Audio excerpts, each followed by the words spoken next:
इसका राइट और left click का जो साउंड है ये डिफरेंट है।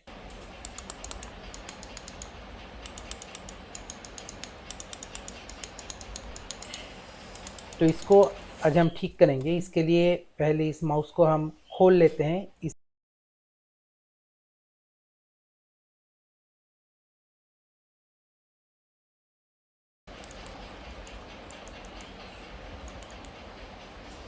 आप देख ही सकते हैं कि क्लिक में मतलब कि क्लिक के साउंड में डिफरेंस आपको समझ आ ही रहा होगा।